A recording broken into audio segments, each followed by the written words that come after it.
तो क्या हाल guys, welcome back to another solo rank push tips and tricks video. तो गाइज देखो, बहुत से बंदों के कमेंट आ रहे थे कि भाई नेक्स्ट सीजन जो आने वाला है ना 21 तारीख को, उसके लिए कुछ टिप्स एंड ट्रिक्स बता दो जिससे कि हम लोगों की हेल्प हो जाए रैंक पुश करने में। तो भाई ये वाली वीडियो उसी के ऊपर रहने वाली है। कुछ ऐसे टिप्स मैं बताने वाला हूँ जिससे तुमको थोड़ा सा हेल्प मिले। मैं कैसे करता हूँ, मैं माइनस नहीं खाता हूँ। स्टार्टिंग में जब सीजन स्टार्ट होता है ना, तो मेरा ये रहता है कि मैं कम से कम माइनस खाऊँ, कम से कम। और भाई मैं वही करता हूँ और वही स्ट्रेटजी फॉलो करता हूँ। और सेम भाई मैं कम से कम माइनस खाता हूँ। ज़्यादातर गेम में अगर मैं 10 गेम खेल रहा हूँ ना, तो 9 गेम्स में मैं प्लस लेके जाऊंगा। 1 या 2 गेम्स ऐसे होंगे जो मेरे को माइनस दे सकते हैं। उसमें अब क्या होता है कि टीयर प्रोटेक्शन आपको मिलता है, वो बचा लेता है और ये चीज़ें हो जाती हैं। तो आपका 10 में से 10 गेम में भी माइनस नहीं होने वाला है, जो मैं स्ट्रेटजी यूज करता हूँ।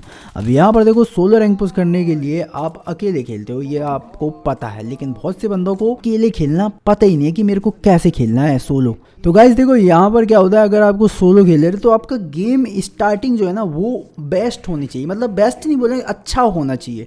अगर आपका गेम स्टार्टिंग, जो गेम का स्टार्ट होता है ना, वो अगर आपका अच्छा हुआ है तो आप गेम अच्छा जाओगे, अच्छा प्लस भी निकालोगे। अगर आपका गेम ही स्टार्टिंग में अच्छा नहीं रहा, स्टार्टिंग में ही आपको लूट नहीं मिला, आपको ऐसी सिचुएशन में आप फंस गए हो जहाँ पे बंदा है जो कि जा नहीं रहा है, वो कैंप करके बैठा है, वो आपको निकलने नहीं दे रहा और आपके पास हीलिंग्स भी नहीं है, रेड जोन आ रहा है, जोन आ रहा है जिससे आपको डैमेज पड़ रहा है, ये होती है ख़राब स्टार्टिंग। और अगर अच्छी स्टार्टिंग होती है तो अच्छी स्टार्टिंग में ये होता है कि आपके पास एक अच्छी लूट है, एक ऐसी सिचुएशन है जहाँ से आप निकल सकते हो ईजिली, और आपके पास एक गाड़ी भी है जो आप रोटेशन दे के कहीं से भी निकल सकते हो जोन के लिए।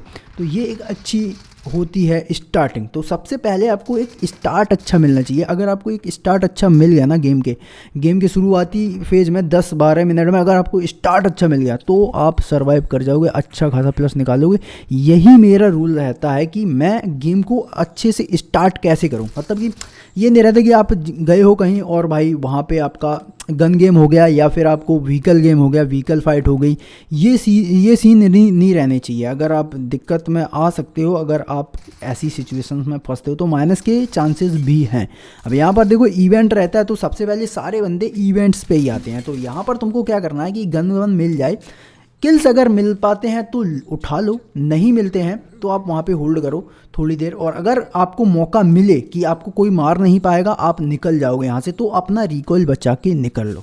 और अगर नहीं निकल पा रहे हो तो भाई फाइट लो, किल्स उठाओ, और उसके बाद रिकॉइल होने के बाद किन पोजीशंस पे जाना है आपको जहाँ पे बंदे होने के चांसेस कम हैं, तो मैं वो चीज़ें आपको बताने वाला हूँ, वो पोजीशंस बताने वाला हूँ जहाँ पे आपको मिलेंगे, कि वहाँ पे कम ही चांसेस रहते हैं कि बंदे मिलेंगे। अब यहाँ पर देखो, ये कुछ पॉइंट्स मैंने लगा रखे हैं इरिंगल मैप में। यहाँ पे तुम देख सकते हो कि यहाँ पे बहुत ही कम मैं जब जाता हूँ ना तो चांसेस कम रहते हैं। 10 में से 8 गेम्स में मेरे को बंदे नहीं मिलते हैं, कभी कभी मिल भी जाते हैं। तो उस सिचुएशन से भी आपको निपटना कैसे है वो आपको सारी चीज़ें बताई जाएंगी। फिलहाल यहाँ पर देखो, ये सारी पोजीशन पे जब उतरोगे ना तुम, तो आसपास गाड़ियाँ रहती हैं। ये पोजीशंस मैंने ऐसे ही डिसाइड नहीं किए हैं भाई, मैंने ये इसलिए डिसाइड किए कि आसपास गाड़ियाँ होंगी। और एक सिचुएशन और यहाँ पर फंसती है कि जब आप जो इवेंट पे आते हो, इवेंट पे ज़्यादा देर अगर आप सरवाइव करते हो तो इन पोजीशंस पे जो गाड़ियाँ रहती हैं ना आसपास, उन गाड़ियों के उठने के चांसेस ज़्यादा रहते हैं, क्योंकि आप लेट हुए हो, आप यहाँ पर जल्दी फिनिश नहीं हुए, आपने यहाँ पर कम से कम 2 मिनट व्यतीत किए हैं। और 2 मिनट के बाद जो बंदे गए हैं 2 मिनट के अंदर मर के, वो सारी गाड़ियाँ उठा के निकल जाते हैं। तो यहाँ पर एक सिचुएशन हो जाती है कि आप कहाँ पर जाओगे। तो अगर आपका जो प्लेन पाता है ना, सर्कल वाइट सर्कल रहता है ना, उधर के क्लोज ही है ना, तो तुरंत आप जोन के बाहर जाओ। क्योंकि जो बंदे मरते हैं ना, जो ज़्यादातर बंदे मरते हैं इवेंट पे आने के बाद, वो जोन के अंदर सर्कल बनता है वहाँ पे जाते हैं, जोन के अंदर ही कूद जाते हैं। लेकिन तुमको क्या करना है, तुमको वहाँ से जंप लगाना है और जोन के बाहर उड़ के जाना है और गाड़ी ढूंढना है। अगर गाड़ी नहीं मिलती है और आपकी जो ड्रॉप लोकेशन मैंने ये बताई है, अगर वो आसपास हैं तो वहाँ पे जा सकते हो, लेकिन केयरफुली, क्योंकि आप लेट हो चुके हो। अगर आप उतरते ही मर जाते हो तो भाई विदाउट एनी कन्फ्यूजन आप वहाँ पे जा सकते हो। लेकिन एक चीज़ ध्यान में रखना कि जो प्लेन पाथ था ना, वो वहाँ से ना गुजर रहा हो। अगर वो वहाँ से गुजर रहा है तो हो सकता है कि बंदे इवेंट पर ना आकर उसी पोजीशन पे कूदे हों और वहाँ पे भाई होल्ड किए हों, तो तुमको ये प्रॉब्लम हो सकती है। तो ये पोजीशन जो मैंने बताई ना, वहाँ पे तुम कूद सकते हो और आसपास गाड़ियाँ आपको मिल सकती हैं। तो ये चीज़ ध्यान रखना, नोटिस करना। और बात करते हैं अपने सेकंड टिप्स की। अब यहाँ पर देखो, बहुत से बंदे सोचते हैं कि मैं रस करके खेल लूँ सोलो में एकदम किल्स विल्स निकाल के, भाई तो सोलो ये गेम नहीं है। मैं पहले ही बता देता हूँ, जो तुमको दिखाया जाता है वो सोलो गेम नहीं होता यार भाई। मतलब चांसेस रहते हैं कि उनसे ये पूछो कि आपने प्लस कितना निकाला है, आप माइनस कितना खा के बैठे हो भाई दिन भर का। अगर आपने 10 गेम खेले हैं, 10 गेम में अगर आपने 5 गेम में प्लस निकाला है और 5 गेम में आप माइनस खाए हो, जिसमें आपने एक गेम 1 प्लस निकाला, 2 प्लस निकाला, 10 प्लस निकाला, क्या ही फ़ायदा है? अपना टाइम वेस्ट किया ना। 6 घंटे वैसे भी मिलते हैं, तो टाइम को इम्पोर्टेंस देनी चाहिए। 6 घंटे मिलते हैं यार, उसमें भी अगर मैं 5 गेम खेलूँगा और 5 में से 2 गेम मेरे माइनस हो गए तो मैंने प्लस ही नहीं किया। तो ये सीन रहता है, तो आपको होल्ड करके खेलना पड़ेगा। और जिसको लोग कैंपिंग बोलते हैं, लेकिन वो कैंपिंग नहीं होती मेरे भाई, ये सोलो है। अगर आपको कौन के रस जाना है तो ये स्ट्रैटेजी यूज करनी पड़ेगी। आप अगर रस खेलने जाओगे ना स्टार्टिंग में, तो माइनस इतना गंदा बढ़ेगा कि आप रिकवर करते करते डीमोटिवेट हो जाओगे। और अगर डीमोटिवेट हो गए तो प्रॉब्लम है, नहीं तो फिर तुम नहीं कर पाओगे रैंक पुश। तो आपको होल्ड करके खेलना है, एज टू एज खेलना है, और भाई फिर जाके आपको लास्ट में किल्स निकालने का ट्राई करना है, अगर आप निकाल सकते हो तो।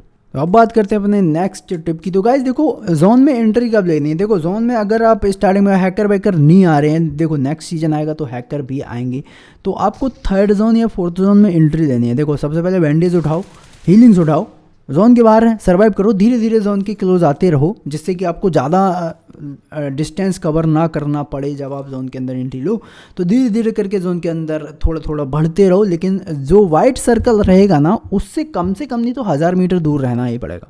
1000 मीटर दूर रहोगे तब जाके कहीं हैकर से बचने के चांसेस रहते हैं तुम्हारे। तो उतना डिस्टेंस कवर रखना, जोन के बाहर सर्वाइव कर सकते हो तुम। 3रे या 4थे जोन में आपको एंट्री लेनी ही पड़ेगी, नहीं तो आप डेथ जोन जो बनता है ना उसमें मर जाओगे। तो आप अच्छा है कि आप फाइट लेके मर जाओ, क्या पता आपका लक अच्छा हो जो हैकर से आपका 1v1 ना हो। तो ये सिचुएशन फंसती है। 3रे या 4थे जोन में आप एंट्री लेके जोन का एज होल्ड कर सकते हो। अगर आपको लगता है कि हैकर है गेम में तो आप जोन का एज होल्ड करो, अगर आपको लगता है कि हैकर नहीं है तो आप सेंटर के लिए जा सकते हो।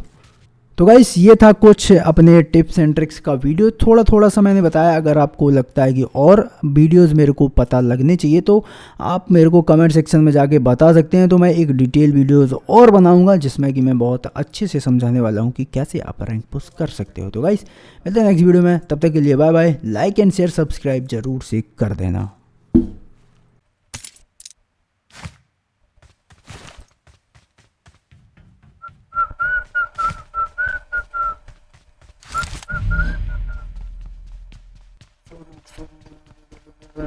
किधर से जाऊं, कहाँ जाऊं? अब मेरी जान